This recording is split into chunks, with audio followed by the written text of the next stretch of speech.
has slowed down for the second quarter to the third quarter, but it's not down and out. 7% is the GDP growth figure for the third quarter. That is the October to the December period. And that comes as a proof that Notbandi did not have the extremely damaging effect that the opposition claims it did. But here is the Congress party questioning the authenticity of the data itself.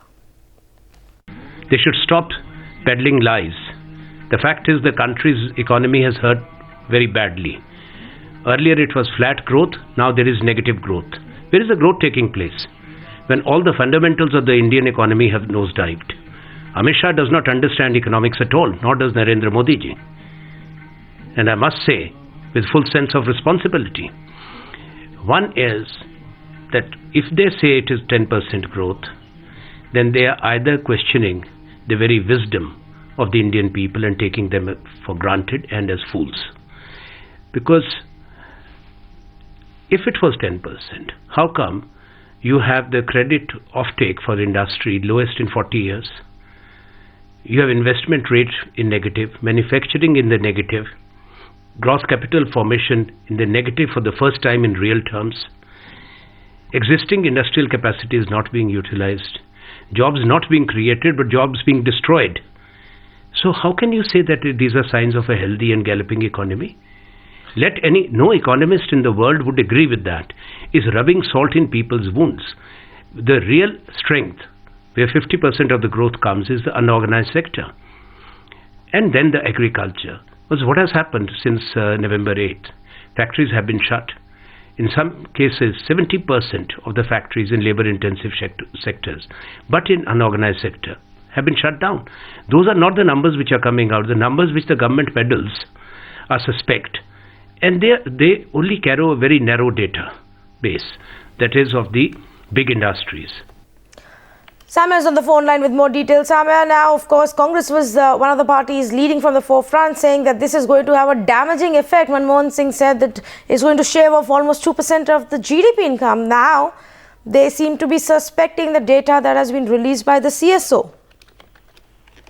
Well, that's right. A former Prime Minister, Dr. Manmohan Singh, along with former Finance Minister P. Chidambaram, had made this mention when the Congress party was attacking the government over the issue of demonetization, saying that it's going to have an adverse impact on the GDP growth rate, and that now perhaps the Congress party leaders have come forth and said that the 7% growth rate as shown in the GDP growth is fudged, that it needs to be investigated in a sense, that these are the numbers that are being played by the government. They are clearly not willing to accept that despite the demonetization, the growth rate still stands at 7% for the GDP rate, and that they are going to continue with their agitation. Remember, demonetization has become a major plank on which the Congress party leaders have been campaigning across all the assembly election states that are taking place underway right now. And not only the Congress party alone, even the Aam Aadmi Party for that matter, are saying that these numbers, these data provided by the government seems to be tampered with, seems to be fudged. But clearly it's a huge blow for the Congress party when the GDP rate stands at 7%, because they have been campaigning across the country saying that demonetization will impact the GDP growth rate, and they are saying that the farmers have been affected, there have been job losses, and the fact that the economic slowdown has led to this manner in which the GDP has slowed down as well. And the budget session also saw a huge ruckus in the parliament, where the opposition parties were attacking the government on the issue of demonetization, and it was a complete washout of a session. It is going to resume again in March, and it remains to be seen how perhaps the opposition parties are going to hold their own against the government after the GDP rate has come to stand at 7%.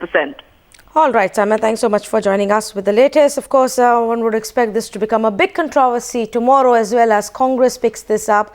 And the BJP, of course, will also go after the opposition with a strong 7% GDP data for the third quarter.